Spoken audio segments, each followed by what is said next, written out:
नमस्कार, देवभूमि के दंगल में आप सभी का स्वागत है। मैं हूं आपके साथ किशी शुक्ला। देवभूमि के दंगल में आज हम बात करेंगे निकाय चुनाव पर रार किसने मानी हार।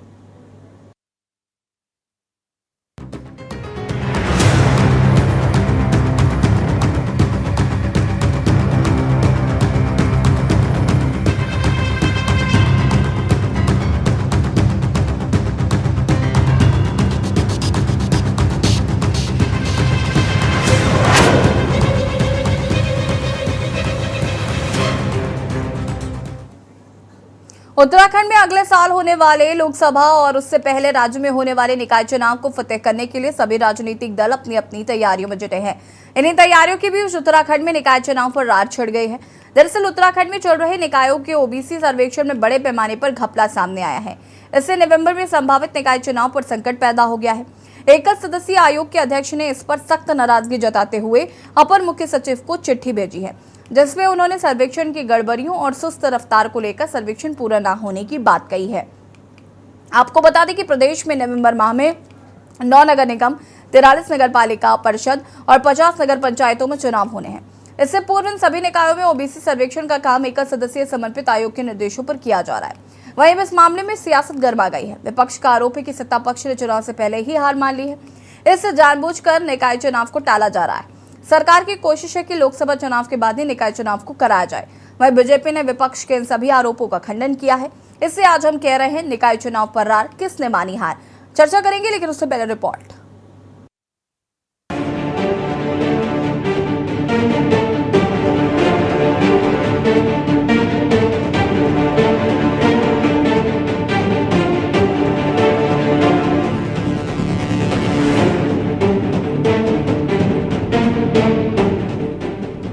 उत्तराखंड में अगले साल होने वाले लोकसभा और उससे पहले राज्य में होने वाले निकाय चुनाव को फतह करने के लिए सभी राजनीतिक दल अपनी अपनी तैयारियों में जुटे हैं। इन्हीं तैयारियों के बीच उत्तराखंड में निकाय चुनाव पर रार छिड़ गई है। दरअसल उत्तराखंड में चल रहे निकायों के ओबीसी सर्वेक्षण बड़े पैमाने पर घपला सामने आया है। इससे नवंबर में संभावित निकाय चुनाव पर संकट पैदा हो गया है। एकल सदस्यीय आयोग के अध्यक्ष ने इस पर सख्त नाराजगी जताते हुए अपर मुख्य सचिव को चिट्ठी भेजी है, जिसमें उन्होंने सर्वेक्षण की गड़बड़ी और सुस्त रफ्तार को लेकर सर्वेक्षण पूरा न होने की बात कही है। वहीं राज्य में भी इस मामले में सियासत गरमा गई है। विपक्ष का आरोप है कि सत्ता पक्ष ने चुनाव से पहले ही हार मान ली है। इससे जानबूझकर निकाय चुनाव को टाला जा रहा है। सरकार की कोशिश है कि लोकसभा चुनाव के बाद ही निकाय चुनाव को कराया जाए।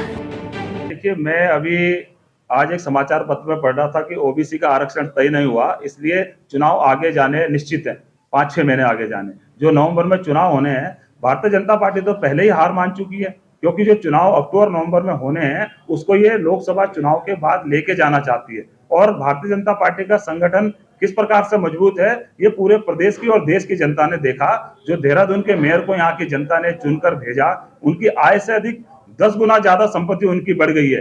किस प्रकार से इसका संगठन मजबूत हो रहा है, ये प्रदेश की जनता जानती है। जिस पैसों से प्रदेश का और राजधानी का विकास होना चाहिए था, उस पैसे को यहाँ के मेयर अपने घरों में भर रहे हैं, अपनी संपत्ति बढ़ाने का काम कर रहे हैं, और भारतीय जनता पार्टी इसमें पीठ थपथपा रही है। उत्तराखंड सरकार ओबीसी सर्वे के बहाने निकाय चुनाव टालने का षड्यंत्र कर रही है। सरकार ये समझ रही है कि उसकी 6 साल की नाकामियों का असर इस समय निकाय चुनाव में उन्हें हार के रूप में देखना पड़ेगा। इसलिए राज्य सरकार ने अपने ओबीसी सर्वे के एक सदस्य आयोग के सदस्य सचिव ओंकार सिंह के माध्यम से एक रिपोर्ट शासन में जमा करवाई, जिसमें उन्होंने 9 नगर निगमों में ओबीसी सर्वे न होने तथा खटीमा और धारचूला में ओबीसी सर्वे में खामियां होने की बात बताई। ये सर्वे कर रही है भाजपा कि उनके किस किस क्षेत्र में ऐसे नेता हैं जो ओबीसी समुदाय से आते हैं और ओबीसी समुदाय से वो जीत सकते हैं चुनाव।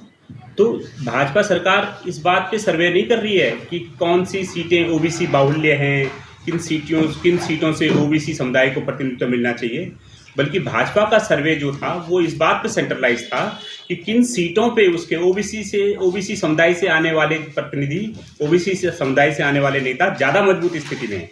तो भाजपा उन सीटों को ओबीसी सर्वे में दर्शा करके उन सीटों को रिजर्व कराना चाहती होगी। आपको बता दें कि प्रदेश में नवंबर माह में 9 नगर निगम, 43 नगर पालिका परिषद और 50 नगर पंचायतों में चुनाव होने हैं।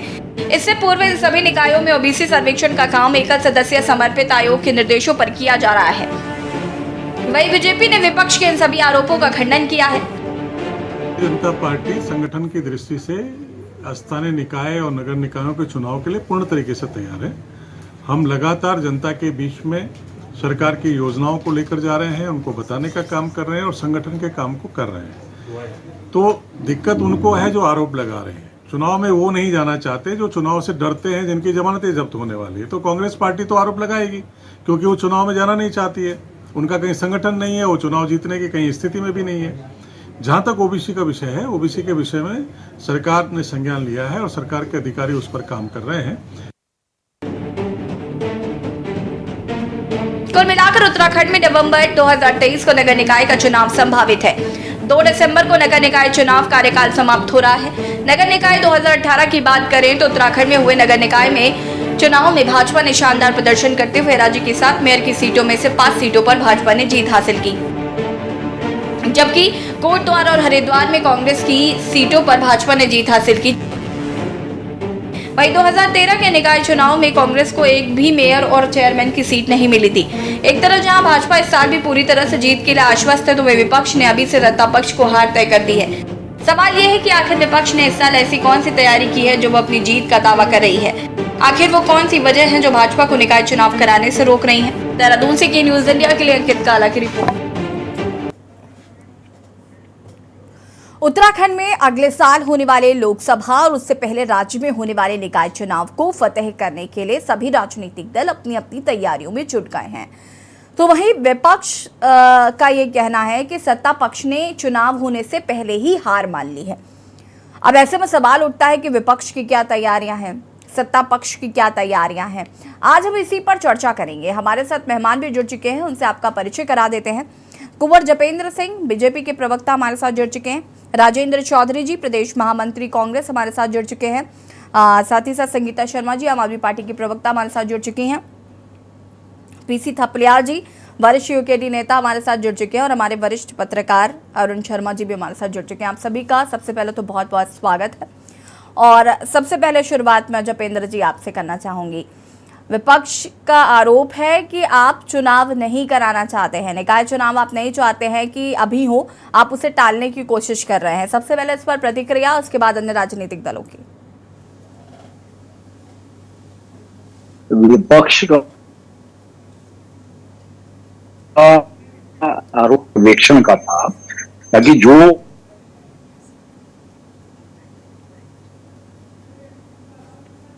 ओबीसी से बढ़े, क्योंकि केंद्र का और माननीय प्रधानमंत्री मोदी जी का स्पष्ट कहना है कि पंक्ति भी लाभ पहुंचे तो ये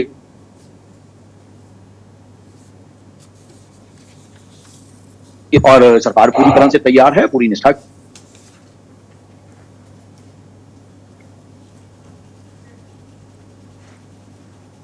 जपेंद्र जी आपकी आवाज हम तक नहीं आ पा रही है। हम आपको पक्ष के पास और रह जपेंद्र जी हम वापस आपको फिक्स करने की पहले कोशिश करते हैं। आपकी आवाज चूंकि हम तक नहीं आ पा रही है। राजेंद्र जी क्या कुछ कहना चाहते हैं?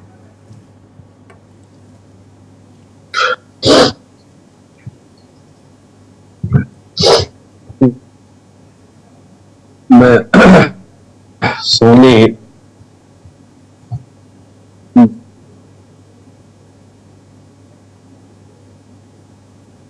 के और परीक्षण कर रहा है आयोग जस्टिस बीएस वर्मा की अध्यक्षता में। उसने सवाल क्यों उठाया? वो तो एक निष्पक्ष जो है होता है, नंबर 1। नंबर 2 कि भाजपा किन मुद्दों पर चुनाव में जाएगी।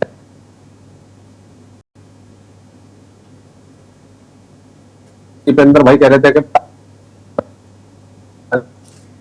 भाजपा के पास बहुत मुद्दे हैं। दीपेंद्र जी पूरे उत्तराखंड राज्य में कूड़ा उठाने के लिए यूजर चार्ज लगाया हाँ या ना?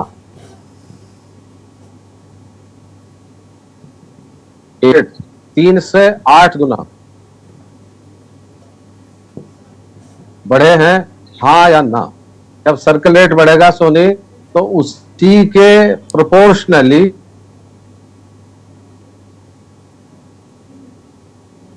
कौन से पूरे हमारे यहाँ 9 निगम है, कौन से निगम को आपकी 6 वर्षीय सरकार ने 9 वर्षीय आपकी जो है केंद्र की सरकार ने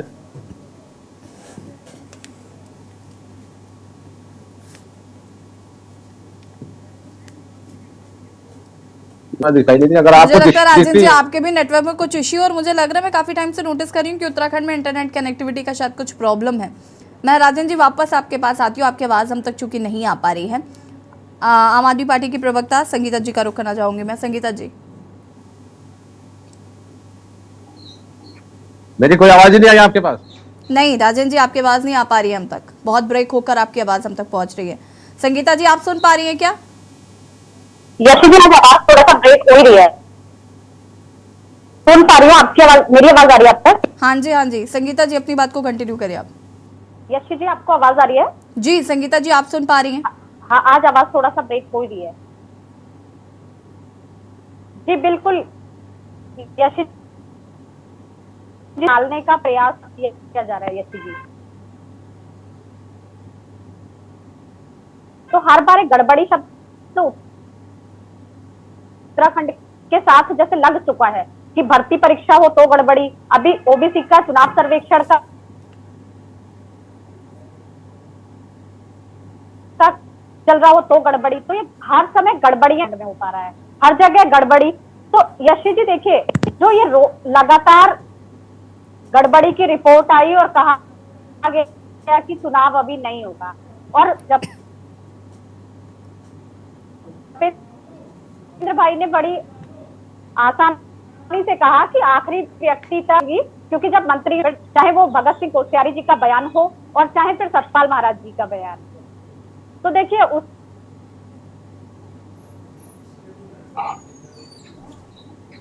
से तो हम ये उम्मीद नहीं कर सकते कि आखिरी व्यक्ति तक केंद्र की हो चाहे राज्यपाल का। और रही बात टालने की, तो देखिए भाजपा के पास इस समय जो जमीन के मुद्दे हैं वो नहीं है, वो लोकल चुनाव होते हैं, लोकल बॉडी के चुनाव होते हैं, तो वहां जो बिल्कुल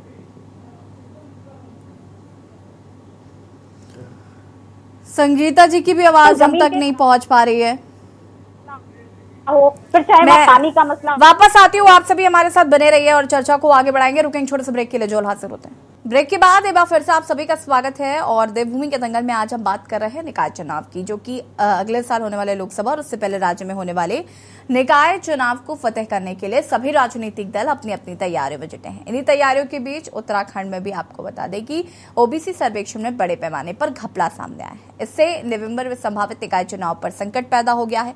एक सदस्यीय आयोग के अध्यक्ष ने इस पर सख्त नाराजगी जताते हुए अपर मुख्य सचिव को चिट्ठी भेजी है, जिसमें उन्होंने सर्वेक्षण की गड़बड़ियों और सुस्त रफ्तार को लेकर सर्वेक्षण पूरा न होने की बात कही है। चर्चा आज हम इसी पर कर रहे हैं। मेहमान लगातार हमारे साथ बने हुए हैं और मैं जपेन जी का रुख करना चाहूंगी। जपेन जी अपनी बात को पूरा करें। जी देखिए, जिस तरह से पहले ओबीसी सर्वेक्षण में अगर कोई गड़बड़ी हुई है या उसमें लोगों की या अन्य राजनीतिक दलों की कुछ और मंशा रही हो, तो भारतीय जनता पार्टी का क्लियर स्टैंड है कि ओबीसी वर्ग के साथ किसी भी तरह का अन्याय ना हो और कभी भी भविष्य में इस तरह की घटनाएं ना हो। तो सरकार का एजेंडा क्लियर है। और जहां तक चुनाव की तैयारियों की बात है, तो भारतीय जनता पार्टी मुद्दों के साथ जनता के बीच में जाने के लिए हरदम तैयार है। भारतीय जनता पार्टी काम कर रही है। भारतीय जनता पार्टी के काम से जनता में ये संतुष्टि है और जनता द्वारा चुनी हुई पुनः सरकार है, जनता की सरकार है, जनता के भरोसे की सरकार है। तो भारतीय जनता पार्टी अपना काम जनहित में, प्रदेश हित में करती आ रही है और आगे भविष्य में भी जारी रखेगी। जी राजेंद्र जी, मैंने तो पहले ही कहा, इस समय जो राजनीतिक हालात है उसमें राज्य की जो सरकार है वो इस स्थिति में नहीं है कि चुनाव कराए। उसके कारण है कि एकदम बढ़ती महंगाई, एक सर्कल रेट है, यूजर चार्जेस है, हाउस टैक्स बढ़ा दिया और सरकार ने कोई ऐसा आश्वासन, ऐसा कोई तरीका, ऐसा कोई आदेश नहीं किया जिसमें इन चीजों को कम किया जा सके। नंबर 1। नंबर 2, जहां तक आरक्षण का सवाल, आरक्षण का जो सर्वेक्षण हुआ उसमें मेरा नगर निगम रुड़की क्षेत्र में उन्होंने 39% कहा। जो 50% एरिया अभी बढ़ा है नगर निगम में, उसका अगर सर्वे कराया जाए तो उस 50% एरिया में 75% से ज्यादा ओबीसी। जो पुराना जो क्षेत्र था उसमें 50% से ज्यादा ओबीसी है।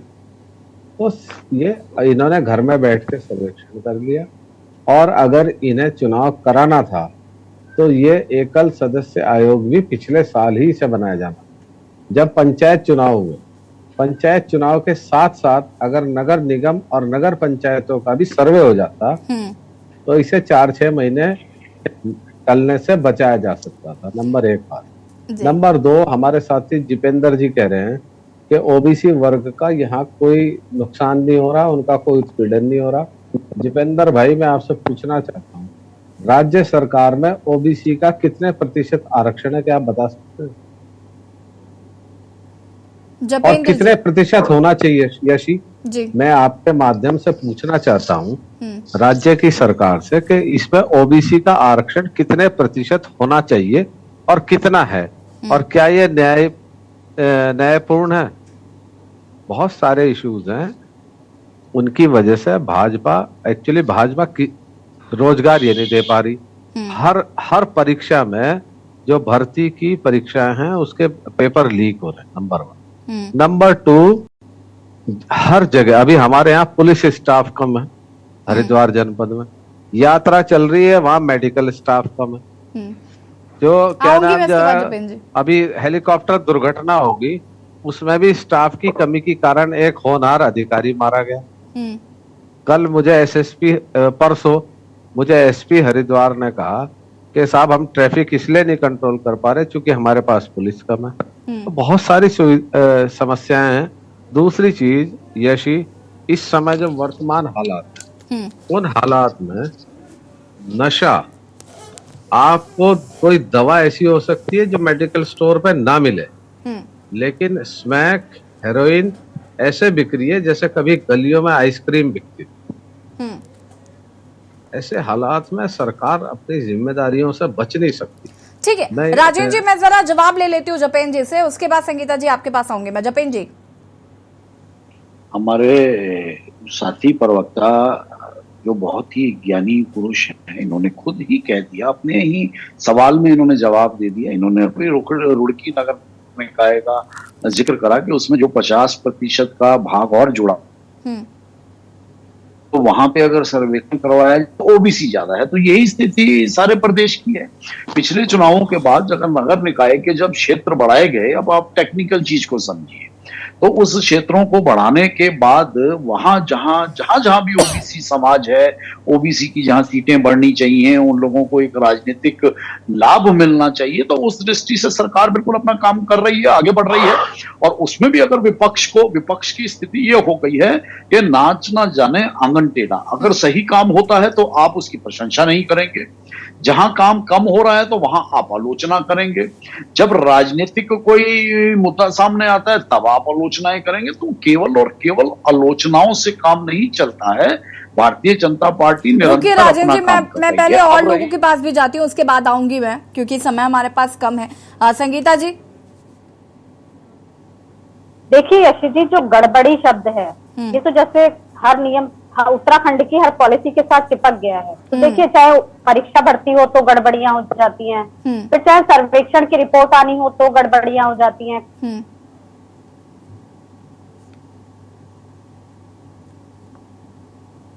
कोई भी काम ऐसा है जो सिलसिलेवार और सही ढंग से उत्तराखंड में हो रहे, चुनाव होना है, नवंबर माह तक उसे होना है, तो क्या सर्वेक्षण पहले ही सही तरीके से नहीं किया जा सकता था? उसमें जो घपला हुआ, ये किसकी नाकामी, ये किसकी कमी है आखिर? तो ये सरकार की कमी है कि भाई उन्हें काम कराना था, वो अच्छी तरीके से नहीं हो पाया, और ये अब वो खुद ही मान रहे हैं कि भाई इसमें घपलेबाजी हुई है, पूरा रिपोर्ट आई है, सचिव ने दी है, तो भाई ये सरकार का फैसला।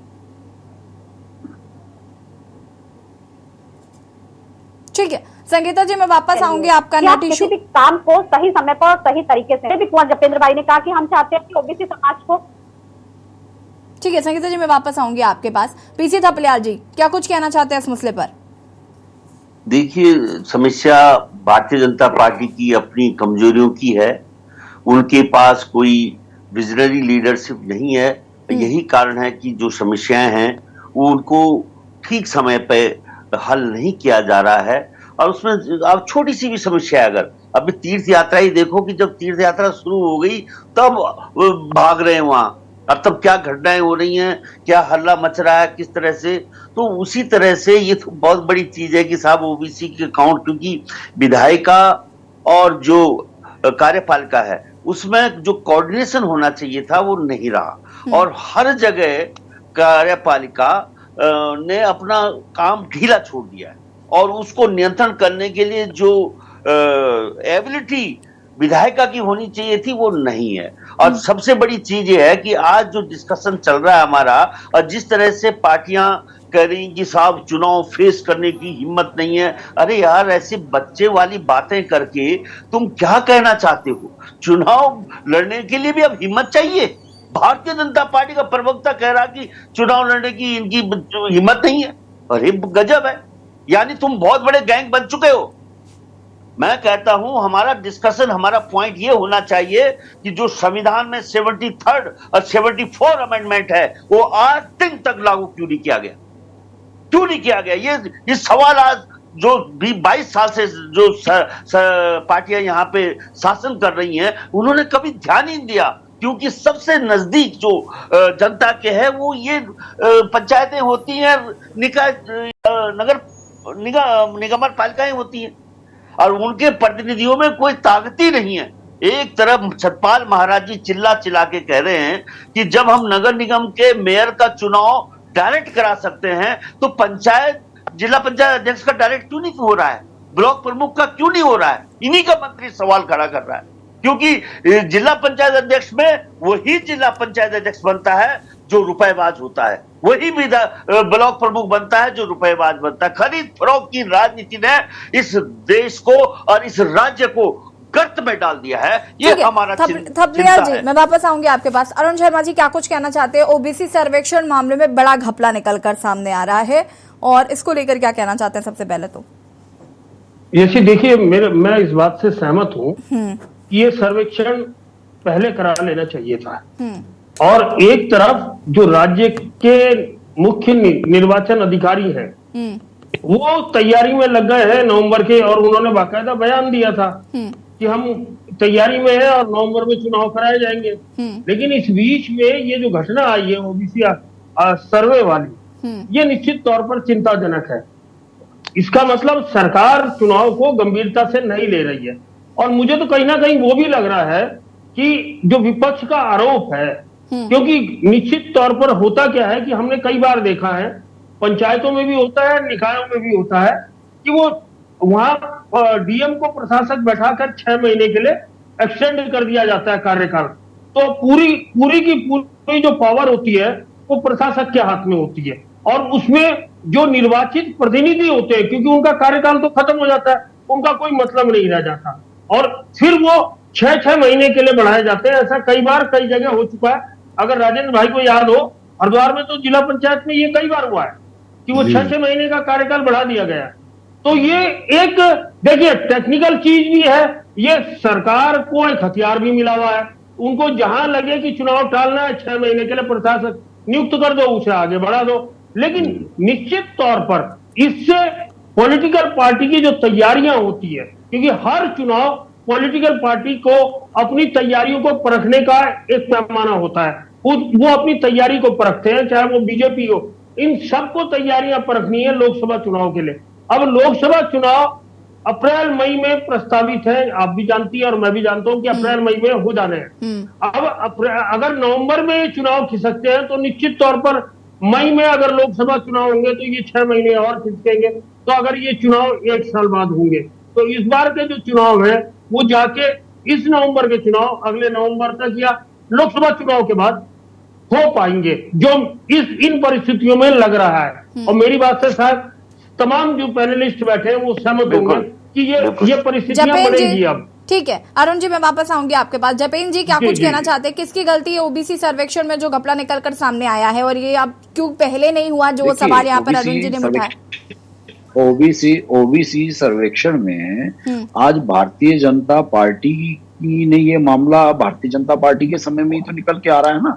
अगर भारतीय जनता पार्टी की सरकार है, भारतीय जनता पार्टी की सरकार के रहते सचिव ने वो फाइल खोली है, उसमें अगर जांच बैठी है, उसमें ये तथ्य निकल कर आई आ रहे हैं, तो हम लोगों को ये समझना चाहिए कि भारतीय जनता पार्टी की नीति कितनी स्पष्ट है और भारतीय जनता पार्टी कितनी साफगोई से काम कर रही है, और भारतीय जनता पार्टी पूर्ववर्ती सरकारों के द्वारा किए गए ये जो कारनामे हैं, इन्हें उजागर करने के साथ साथ ओबीसी समाज के जो उनके हक हैं, जो उनका अधिकार है, अंतिम छोर पे खड़े हुए पंक्ति में व्यक्ति को जो उसका अधिकार मिलना चाहिए, उस दृष्टि से सरकार अपना काम कर रही है। केंद्र सरकार हो, राज्य सरकार हो, जपेन जी, लेकिन आपकी महानता की वजह से, जपेन जी आपकी महानता की वजह से चुनाव जो नवंबर में होने थे वो तो अगले नवंबर में होंगे ना। इतना महान भी क्या बनना है? देखिए अब आप ये हम इससे मजाक का विषय नहीं है, ये यशी जी, ये मजाक का विषय नहीं है। यही बात तो मैं आपसे कह रही हूँ कि ये मजाक का विषय नहीं है, ये बिल्कुल भी मजाक का विषय नहीं। आपने इतनी आसानी से कह दिया कि हमें तो शुक्र मनाना चाहिए कि बीजेपी की सरकार में ये सब निकल कर सामने आ रहा है, इसकी वजह से जो समस्याएं आ रही हैं उसका क्या? में थोड़ा सा विलंब होता है तो चुनाव तो होना ही है ना।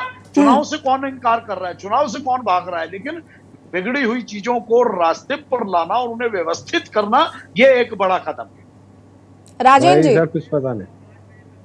दीपेंद्र भाई, आप बिना पढ़े आज ओबीसी का आरक्षण आप ही की सरकार ने डिक्लेयर किया। ओबीसी की आरक्षण का जो विरोध हुआ विपक्ष के द्वारा किया गया, आयोग के समक्ष किया गया, आयोग ने एडमिट किया गया सरकार की गलती, नंबर 1। नंबर 2, आपने मेरे किसी सवाल का जवाब नहीं दिया कि क्या हाउस टैक्स बढ़ा, क्या यूजर चार्जेस बढ़ाए गए, लगाए गए, थोपे गए, क्या? अब दें आपके सवाल का जवाब। आपने बताया कि उत्तराखंड में कितने प्रतिशत ओबीसी को आरक्षण मिलता है?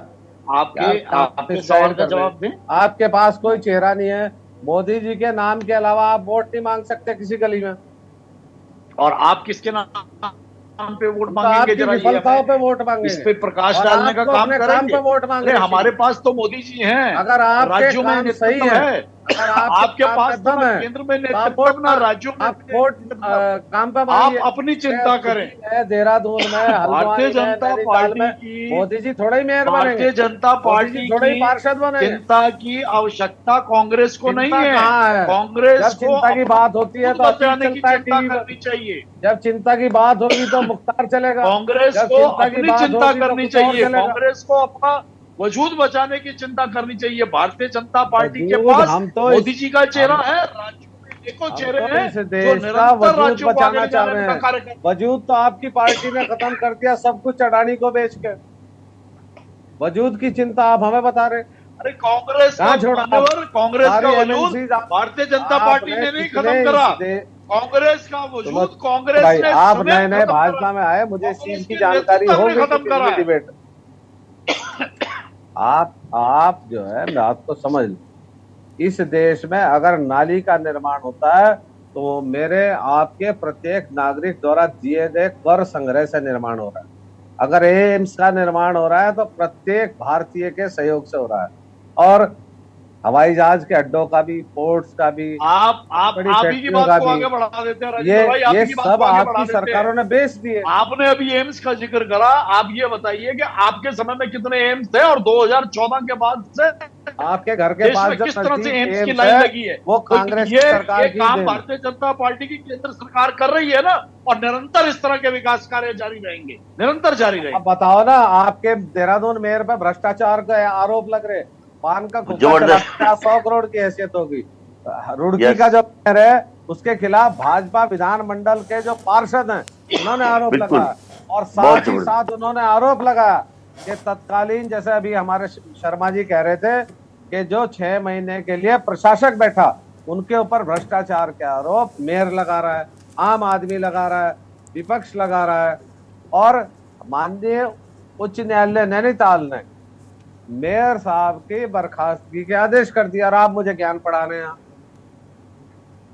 जपेन जी जवाब दीजिए, इसके बाद पीसी थपलियाल जी। भाई जो आदमी पढ़ के ना है सही सवाल का जवाब ना दे। देखिए निश्चित तौर पर कांग्रेस अपनी नाकामियों को अगर इस तरह से आप बताओ ना, देहरादून के मेयर पे भ्रष्टाचार के आरोप लगे या नहीं लगे? जिस किसी पे भी भ्रष्टाचार का आरोप है, भारतीय जनता पार्टी की सरकार में किसी भी भ्रष्टाचारी को नहीं छोड़ा जाता, और अगर कहीं भ्रष्टाचार है तो निश्चित तौर पर उसकी जांच होगी और जांच होने के बाद दूध का दूध और पानी का पानी होगा। जपेंद्र जी, जोत सिंह बिष्ट का कहना है कि भारतीय जनता पार्टी निकाय चुनाव को टालने के लिए षड्यंत्र रच रही है। उन्होंने सही कहा। ये क्या आपको डर लग रहा है? क्या आपने अपनी हार स्वीकार कर ली है? विपक्षी दल इस बात को कह रहे हैं। जोत सिंह बिष्ट जी को सबसे पहले तो इस पे आकलन करना चाहिए कि आज जिस दल में जोत सिंह बिष्ट जी हैं, आज उस दल की उत्तराखंड में स्थिति क्या है। भारतीय जनता पार्टी जनता के बीच में है, भारतीय जनता पार्टी का एक एक कार्यकर्ता, एक एक पदाधिकारी जनता के बीच में है, जनता के मुद्दों के साथ जुड़ के राजनीति करता है, जनता के मुद्दों को आगे बढ़ाने का और जनता को मुद्दों को हल करने का काम करता है। तो भारतीय जनता पार्टी निश्चित है और भारतीय जनता पार्टी प्रदेश की सेवा में निरंतर आगे बढ़। पीसी थपलियाल जी क्या कुछ कहना चाहते हैं? देखिए ये तो बिल्कुल नहीं कराएंगे, क्योंकि समस्या इनको जो दिल्ली का चुनाव है संसद का वो बहुत महत्वपूर्ण है, क्योंकि इस समय कोई भी सांसद अपने संसदीय क्षेत्र में निकाय चुनाव में स्टेक नहीं लगाएगा। उसको नहीं मालूम कि टिकट किसको मिलने जा रही है। ये बड़ी भारी समस्या है। इसलिए और कोई ऐसा व्यक्ति, ऐसा जननेता तो है नहीं उत्तराखंड में जिसके भरोसे ये निकाय चुनाव जीत सके। इसलिए इन्होंने बिल्कुल बहाना है। ओबीसी उत्तराखंड में बहुत बड़ा फैक्टर नहीं है। उत्तर प्रदेश में बहुत बड़ा फैक्टर है ओबीसी, लेकिन उत्तराखंड में तो बहुत, ये तो चुटकियों में, जरूरी नहीं है कि तुम पूरा गिनती करने के बाद तब तुम प्रतिनिधित्व दो, ये जरूरी नहीं है। ये तो केवल इनके लिए एक ऐसा बहाना बन गया है उसके सहारे, क्योंकि आपने देखा होगा कि किस तरह से इनका महान जो इतना बड़ा इंपॉर्टेंट कैपिटल है देहरादून, और उसका मेयर किस तरह से बेइज्जत हुआ वो सब जानते हैं। और उसका भ्रष्टाचारी का कुछ भी नहीं हुआ। ठेंगे में वो घूम रहा है बड़े बड़े नेताओं के साथ, जबकि स्पष्ट रूप से बोला गया था कि 4 करोड़ इन्होंने माफ किए। सेंट जोसेफ केयर उसका क्या हुआ? इंद्रेश जो ट्रस्ट है, और उस ट्रस्ट की जमीन में इस समय तो महंत इंद्रेश को भी जेल होनी चाहिए थी और मेयर को भी जेल होनी चाहिए थी, क्योंकि ट्रस्ट बहुत ही खतरनाक कानून होता है, नियम होता है। लेकिन नहीं, कुछ नहीं, दुप्पल है। इसलिए इन लोगों को कोई भय नहीं है। केवल समस्या यह है कि इस समय कोई ऐसा सांसद नहीं है जो अपने संसदीय क्षेत्र में अपने इन जो कार्यकर्ता, सेल्समैन कहूंगा मैं, अपने सेल्समैनों को इकट्ठा कर पाए। इसलिए नहीं कराना है। जवाब दीजिए। बिल्कुल नहीं कराना है। ठीक है जबिन जी, जवाब दीजिए।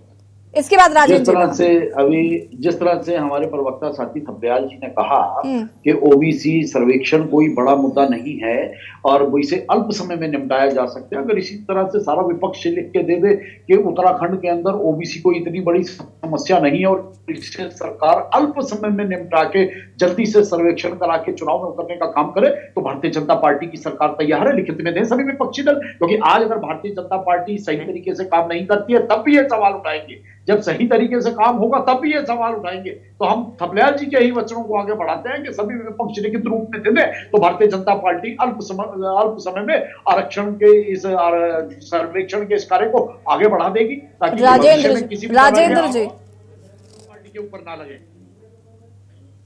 राजेंद्र जी यशी जी, जो पीसी थपलियाल जी ने कहा उसके संबंध में मैं कहना चाहूंगा, ये सर्वेक्षण बीएलओ करती और प्रत्येक वार्ड के बीएलओ अलग अलग होते हैं। अगर सरकार चाहे तो इसे बहुत जल्दी से जल्द करा सकती है, इस बात को मैं मानता हूं। लेकिन जहां तक जितेंद्र भाई, आपने ये तो बताया जी कि उत्तराखंड में कितने % ओबीसी, आपने हाउस टैक्स पे कोई जवाब नहीं दिया, आपने यूजर चार्ज पे कोई जवाब नहीं दिया। इधर उधर की बात करने से काम चलने वाला नहीं है। भाई शादी तो है धामी की, और आपने उस पर निमंत्रण पत्र पे नाम छपवा दोगे नरेंद्र मोदी, तो कैसे चल जाएगा काम? ये निकाय पंचायत के चुनाव हैं, इसमें जो वर्तमान है अगर उसे आप आगे टिकट देते हैं तो वो अपने कार्यों के आधार पर वोट मांगेगा। ऐसे ही ये जो सरकार है ये बताए कि साहब हमने लोगों को जो है कूड़ा उठाने की फ्री में व्यवस्था कर दी, हमने हाउस टैक्स कम कर दिया क्योंकि नंबर ऑफ हाउसेस बढ़ गए, इसलिए अब केंद्र से हमें इतनी सहायता मिल गई, टैक्स से इतने मिल गए। अरे भाई साहब ये जो है जनता, इसमें जन आक्रोश पैदा ना करो। ये हिंदुस्तान है, इसे अच्छे से सही रास्ते पे चलना दो। बहुत स्थिति खराब है, लोगों में बहुत बेचैनी है। बिल्कुल। अब चक्कर क्या है? जपेंद्र जी जवाब दीजिए, रुकिए राजेंद्र जी, इसके बाद मैं अब अरुण जी। हम राजेंद्र जी की बातों का जवाब देते हैं। जन आक्रोश तो कांग्रेस ने पैदा करा था, उस कांग्रेस के द्वारा पैदा किए गए जन आक्रोश की वजह से ही आज भारतीय जनता पार्टी का ये लेवल पूरे देश में कहां पहुंचा हुआ है और कांग्रेस कहां है। ये तो इनके पहले सवाल का जवाब हुआ कि जो जन आक्रोश कांग्रेस ने पैदा करा उसका खमियाजा कांग्रेस ने भुगता। अब आप कर की बात करते हैं, जब डेवलपमेंट होता है, डेवलपमेंट के साथ विकास कार्य आगे बढ़ते हैं, नगर निगमों को, नगर निकायों को जब व्यवस्थित तरीके से आगे ले जाने का कार्य होता है तो उसमें थोड़ा थोड़ा कर भी बढ़ाया जाता है। और ये केवल उत्तराखंड में नहीं हो रहा है या केवल हिंदुस्तान में नहीं होता, पूरे विश्व में होता है। पूरे विश्व की यही एक प्रक्रिया है, यही एक विकास की प्रक्रिया है और यही किसी भी राष्ट्र की और किसी भी प्रदेश को आगे ले जाने की प्रक्रिया है। तो कांग्रेस को आकलन करना चाहिए कि कांग्रेस जिस जन आक्रोश के तहत आज इस स्तर पर आ गई है, भारतीय जनता पार्टी निश्चित तौर पर देशवासियों और प्रदेशवासियों की भावनाओं के साथ आगे बढ़ रही है और भविष्य में भी आगे बढ़ेगी और आने वाले समय में इसके रिजल्ट सामने आ जाएंगे सांच को आज। ठीक है अरुण जी, आप यहाँ पर जपेंद्र जी को सुन रहे हैं, क्या कुछ कहना चाहते हैं? देखिए जपेंद्र जी के अपने पक्ष है क्योंकि वो सत्ता पक्ष से जुड़े हुए हैं, तो निश्चित तौर पर वो उसको डिफेंड करेंगे। लेकिन जो बाकी पैनलिस्ट हैं उनकी बात भी गौर करने लायक है कि वो चाह क्या रहे हैं। निश्चित तौर पर राजेंद्र भाई ने जो कहा है कि बीएलओ का काम है वार्ड में सर्वे करके दे दे कि कितने परिवार ओबीसी है, कितने जनसंख्या उनकी है टोटल वार्ड में, वो दे दे, उससे परसेंटेज निकल जाएगा और एक आसान काम जो राज्य निर्वाचन आयोग है उसके लिए हो जाएगा। वो देखिए, और अगर इसको लटकाना हो तो वो तो लटकाने की मंशा जो है वो तो आपके सामने ही है ना कि 6 महीने के लिए वो चल जाएंगे अगर नवंबर में नहीं हुए। तो ये सारी चीजें आपके सामने है।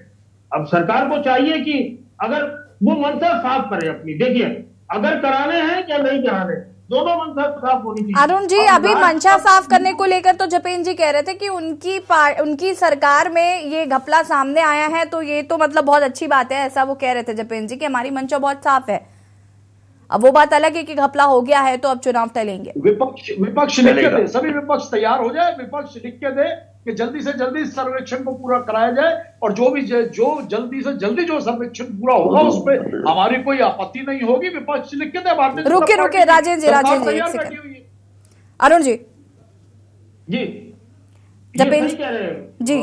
देखिए ये भी एक है, लेकिन एक प्रक्रिया है, वो विपक्ष के लिखने से काम भी नहीं चलेगा। बिल्कुल आयोग की प्रक्रिया है, वो उसी तरीके से जिस तरीके से होती है उसी तरीके से बिल्कुल। जी एससी जी। राजेंद्र जी, दरअसल बात क्या होगी कि जो है अब मैं इसके लिए मेरे पास शब्द नहीं, ये विपक्ष का और पक्ष का सवाल नहीं है, ये पिछड़े वर्ग का सवाल, ये पिछड़े वर्ग के हकों का और उनके हितों का सवाल। अब कांग्रेस लिख के दे दे कि साहब आप इसे एक्सपेडाइट करा दो, और आपने कराया नहीं, आपने पहले अपनी जिम्मेदारी पूरी नहीं की, पर किसे कहेगा? दीपेंद्र जी, इस राज्य में आप ये बताओ पिछड़े वर्ग की मतदाता और कुल संख्या अगर बढ़ी है तो कितनी होगी? उन्हें आरक्षण मिल रहा है तो कितना मिल रहा है? संवैधानिक आरक्षण उन्हें कितने प्रतिशत मिलना चाहिए? इस तरह की बात करो, आप इधर उधर घुमाने फिराने से काम चलना है। आप बताओ कि क्या नाम जो है ये देरी क्यों हुई, इसमें किसकी लापरवाही रही? अगर इसमें जिसकी लापरवाही रही उसके खिलाफ आपकी सरकार काम करे, तो उसका एक मैसेज जाएगा पिछड़ा वर्ग में कि नहीं साहब, सरकार पिछड़ों के लिए काम करना चाहिए। वरना पिछड़ों को ये लग रहा है कि ये सरकार हमें सिर्फ वोटर के रूप में इस्तेमाल कर रही है। जपेन जी, 2014 के बाद से पिछड़ा वर्ग के लिए जितना काम भारतीय जनता पार्टी के शासन में केंद्र में और राज्यों में हुआ है, हम अपने माननीय मित्र को ये बता दें, आजादी के बाद से आज तक कांग्रेस ने वोट की शर्मा जी आप बताओ राजनीति कांग्रेस, वोट की राजनीति कांग्रेस का मुद्दा था और मात्र छल के कपट से समाज को बांटो और राज करो की नीति पे काम करा, जिसका दंश इस देश ने झेला है। लेकिन भारतीय कितने परसेंट आरक्षण है ओबीसी का उत्तराखंड में, मान्यवर ये तो बताओ। सब अभी आप रुकिए, अभी हम बीच में आपके बातों का जवाब ले लीजिए, फिर आप कहेंगे कि आपका तो वो काम है कि चिट्ठी और सवाल का जवाब करूं भी ना और करने भी दूं ना। आपने 76 इतनी देर से हम बोल रहे हैं, इतने हम मुद्दों पे बोल चुके हैं और आपको अभी तक हमारा जवाब समझ में नहीं आ रहा है। तो ये यही कांग्रेस का जो स्टाइल है, इसी तरह के स्टाइल की वजह से इसी तरह के स्टाइल की वजह से आज कांग्रेस जहां देश में खड़ी हुई है, आज समय पर आरक्षण को बढ़ाया भी जाता रहा है, समय पर आरक्षण को किया गया है। आपको सुनाई दिया क्या यशी? जी आपको सुनाई दिया कितने हमारे बताने से आपको सुनाई दिया कितने परसेंट जो है इन्होंने हाउस टैक्स कम कर दिया? यूजर चार्जेस लगाने का आधार क्या है? के क्रियाकलापों के ऊपर पर्दा डालने के लिए नहीं बैठे हुए हैं हम। जो कांग्रेस के शासन काल में जिस तरह से पिछड़ा वर्ग के साथ जो अन्याय हुआ है या उनके साथ जिस तरह से छल किया गया है, भारतीय जनता पार्टी की सरकार और संगठन उस छल की समाप्ति की ओर बढ़ रहा है, जिसकी वजह से हमें यह लगता है कि कांग्रेस पिछड़ा वर्ग का आपकी सरकार उंगली उठाई है, सब चिट्ठी लिखी और आप हमें बता रहे बाप। यशी कोई भी आयोग जो है वो कॉन्स्टिट्यूशनल होता है, वो कॉन्स्टिट्यूशन के फ्रेम के अकॉर्डिंगली काम करता है। उसमें एक रिटायर्ड ऑनरेबल हाई कोर्ट के जस्टिस है, जस्टिस DS पर, उन्होंने जो आरक्षण किया गया, सर्वेक्षण रिपोर्ट आई, उसे इनसफिशिएंट एंड इनएक्यूरेट मानते हुए सरकार को चिट्ठी लिखी है। उसके संदर्भ के विषय में मेरे भाई जितेंद्र ने कुछ नहीं कहा। सरकार द्वारा नामित व्यक्ति, हाई कोर्ट का रिटायर्ड जस्टिस, एकल सदस्य और ऐसा व्यक्ति जिसने मात्र 15 दिन में पंचायत चुनाव का पूरे राज्य में सर्वेक्षण किया, 15 दिन के अंदर उन्होंने एक रिपोर्ट बनाई, रिपोर्ट के आधार पर ओबीसी और अन्य वर्गों का आरक्षण तय हुआ। ये जो आदमी इनके लिए काम कर रहा है। जपेन जी देखिए, एक सेकंड राजेश जी, अभी राजेश जी इस बात को पूछ रहे थे कि अगर ये घपला हुआ है, अब आगे सरकार की क्या इस पर रणनीति, सरकार क्या करेगी, कार्रवाई करेगी या नहीं करेगी? ये अगर पिछड़ा वर्ग आयोग के अध्यक्ष जी ने कार्य करा है तो सरकार के निर्देश पर ही तो करा है। सरकार के जब संज्ञान में ये चीजें आई तो उस आयोग के काम को आगे बढ़ाया गया कि इसे चीजों को, तथ्यों को सामने लाया जाए। दीपेंद्र भाई, कोई भी कॉन्स्टिट्यूशनल आयोग किसी सरकार के अंडर में काम नहीं करता है। It is an independent authority. लेकिन आजकल करते हैं, आजकल भाजपा कराती है। आप हमारे तथ्यों को समझने का प्रयास करें। जब ये सब है तो कार्यपालिका विधायक का काम तो सब प्रदेश के लिए, जनता के लिए कर रहे हैं ना।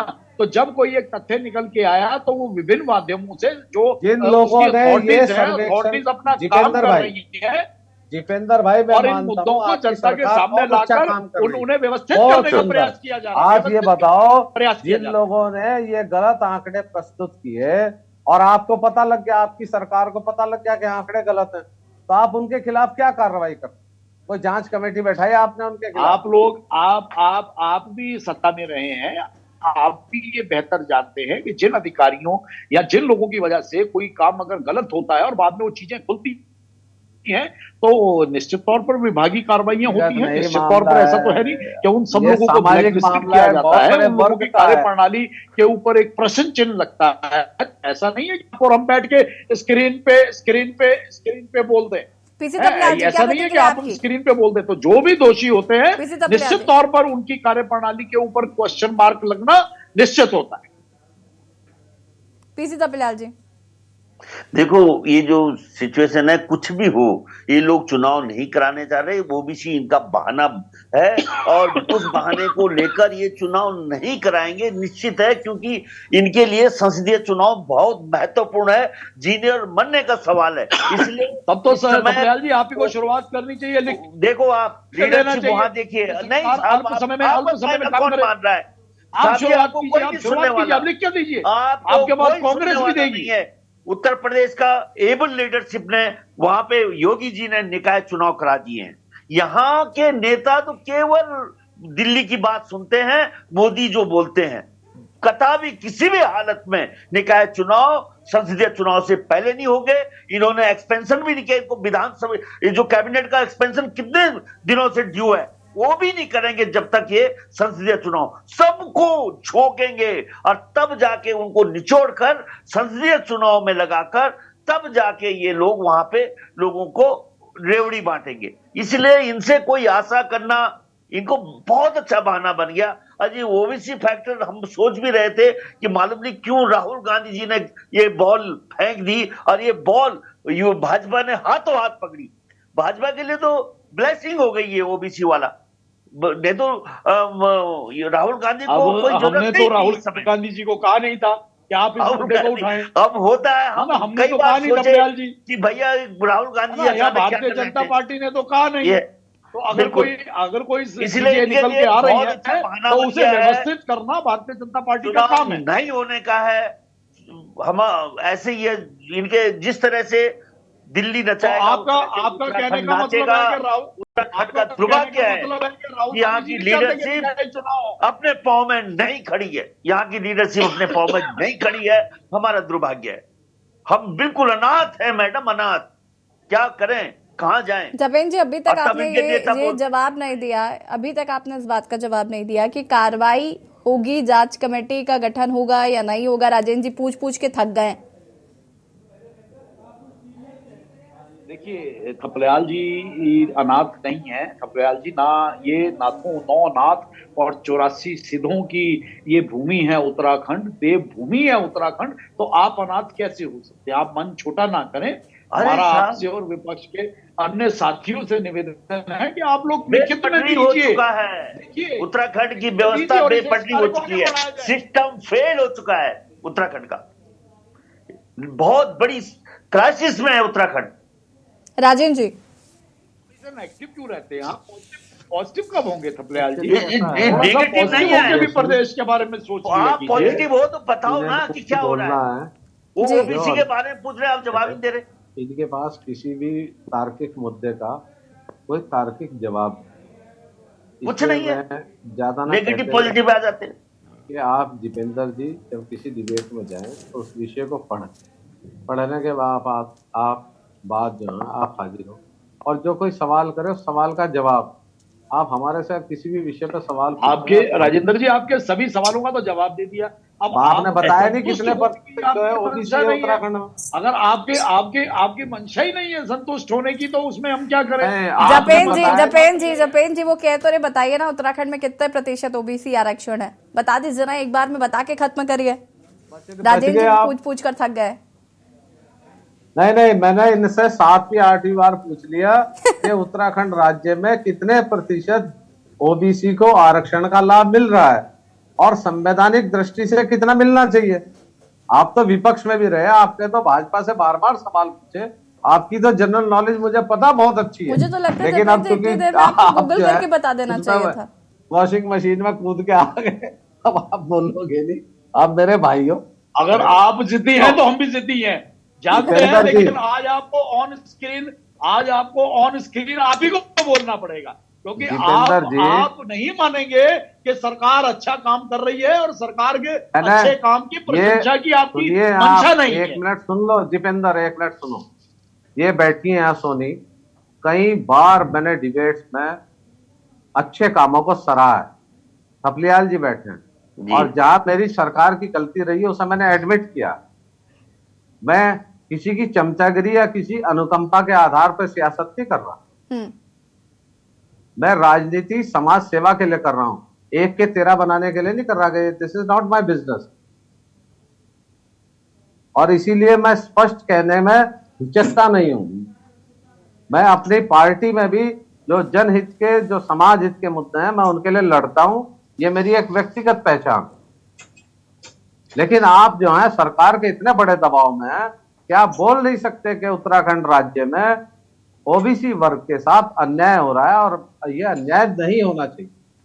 थपलियाल जी, ओबीसी वर्ग के लिए लड़ाई लड़ने वाले doctor Ram Manohar Lohia upper caste, OBC की लड़ाई लड़ने वाले Janeshwar Mishra upper caste, OBC की लड़ाई लड़ने वाले चौधरी चरण सिंह, उस समय जाटों को उत्तर प्रदेश और उत्तराखंड में आरक्षण नहीं था, वो भी अपर कास्ट के, professor Madhu Dandavate upper caste के। लेकिन इनकी मानसिकता ओबीसी के खिलाफ है। They just want to use OBC voters for their own benefit. उनके बारे में इन्हें कोई ख्याल नहीं, ना करना जवाब चाहते, ना दीजिए। इनकी कोई नीति है। ओबीसी और वर्ग का पूरे जी देश में एक भी ओबीसी मंत्री भाजपा का नहीं। ठीक है जपेन जी, क्या कहेंगे राजेंद्र जी, भारतीय जनता पार्टी ओबीसी वर्ग के 40% है कमीशन आपके यहाँ कर्नाटक में, उस पर और जितना ओबीसी महसूस हो रहा है या नहीं? जितना ओबीसी वर्ग के लिए भारतीय जनता पार्टी की सरकार काम कर रही है, आज आप अगर आप देखेंगे, खुली आंखों से देखिए, इतना ओबीसी वर्ग के लिए कभी काम नहीं हुआ। और आज अगर उत्तराखंड के अंदर ये इशू निकल के आया, भले ही ये कांग्रेस के मार्फत आया है, तो इसमें भी सुधार की दिशा में भारतीय जनता पार्टी की सरकार ने आगे कदम बढ़ाए हैं, जिसे आप कह रहे थे भाजपा ने निकाला, अभी कह रहे नहीं। मैं जपेन जी से पूछी जा रही थी। जपेन जी, अभी थोड़ी देर पहले तो आप वाही उठ रहे थे इसी बात को लेकर। जी ने ये मुद्दा उठाया, अभी थपलियाल जी ने कहा ना कि राहुल गांधी जी ने ये पता नहीं क्यों शगुफा छोड़ा, तो हमने तो क्रेडिट दे दिया ना। अगर आपके राहुल गांधी जी ने छोड़ा तो आपको क्रेडिट चला गया ना। लेकिन भारतीय जनता पार्टी तो उसके निराकरण और उसके सुधार की, ये राहुल गांधी सुधार की दृष्टि से कदम उठा सकी है। क्यों थपलियाल जी? जपेन जी, उत्तराखंड में जो सर्वेक्षण गलत हुआ है वो राहुल गांधी ने कराया कि राहुल गांधी क्लर्क है उत्तराखंड में। अब आप अपने राहुल गांधी जी को कम से कम ऐसी भाषा का इस्तेमाल तो ना करें अपने राहुल गांधी जी के लिए। ऐसी भाषा का तो इस्तेमाल उत्तराखंड में जिन लोगों ने गलत किया है उसके लिए राहुल गांधी दोषी हैं। निश्चित तौर पर जिन लोगों ने गलत किया है वो दंड के भागी जी, हैं। मैं बार बार तो बस यही पूछ रही हूँ, कार्रवाई की बात कर लीजिए। जिन लोगों ने भी गलत किया है, सवाल नहीं पूछा आपने, उनसे पूछा नहीं कि वो कर्तव्य निष्ठा को, अपने कर्तव्य का निर्वहन सही क्यों नहीं कर रहे?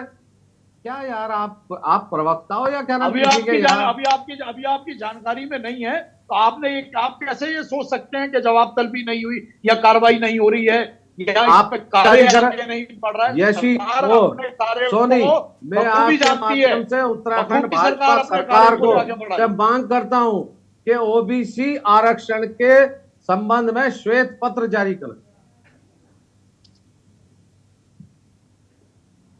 जपेन जी,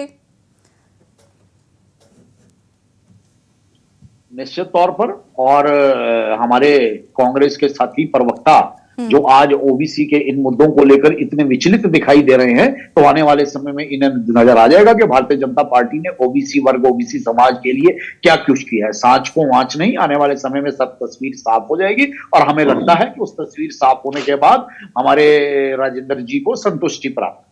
ठीक है, थपलियाल जी अंतिम प्रतिक्रिया आपकी ले लेता हूं। जी, मैं ये बोल रहा हूं कि श्वेत पत्र की बात जो कही है, तो भारतीय जनता पार्टी तो एससी एंड एसटी की भी खिलाफ है। वो एससी एसटी का उत्तराखंड में उसका श्वेत पत्र नहीं जारी कर सकते, तो ओबीसी तो बहुत बड़ी बात है। हमने राहुल गांधी जी का इसलिए बोला था क्योंकि कांग्रेस एक राष्ट्रीय ऐसा चेहरा है, न जो जाति की राजनीति करती है, न धर्म की राजनीति करती है। और उसमें थपलियाल जी कैसे कांग्रेस जाति की, इसलिए कैसे जो है कांग्रेस जाति नहीं जपेल जी, देखिए ये जिस तरीके से विपक्ष आरोप लगा रहा है कि आप वोट बैंक की राजनीति करते हैं, ओबीसी आरक्षण का जो भी इस वक्त घपला निकलकर सामने आया है, इस पर जिस तरीके से आपकी प्रतिक्रिया आ रही है ना, आपने स्पष्ट रूप से अभी तक ये बताया कि इस पर कार्रवाई होगी, जांच कमेटी गठित की जाएगी या नहीं, तमाम चीजें, खैर ये तो देखना होगा। फिलहाल आप सभी का बहुत ठीक है, बहुत बहुत शुक्रिया आप सभी का चर्चा में शामिल होने के लिए। और देवभूमि के दंगल में आज हम बात कर रहे हैं निकाय चुनाव में जिस तरीके से ओबीसी सर्वेक्षण को लेकर घपला निकलकर सामने आया है, ऐसे में कयास लगा जा रहा है कि चुनाव फिलहाल जो नवंबर में होने वाले थे वो इस नवंबर नहीं हो पाएंगे। विपक्ष लगातार सवाल उठा रहा है, विपक्ष का कहना है कि सरकार निकाय चुनाव को टालना चाहती थी, इसलिए इस तरीके का सर्वेक्षण में घपला निकलकर सामने आया। फिलहाल देखना होगा कि इसमें सरकार की तरफ से क्या रिएक्शन आता है। देवभूमि के दंगल में फिलहाल इतना ही, देखते रहिए के न्यूज़ जरिया। नमस्कार।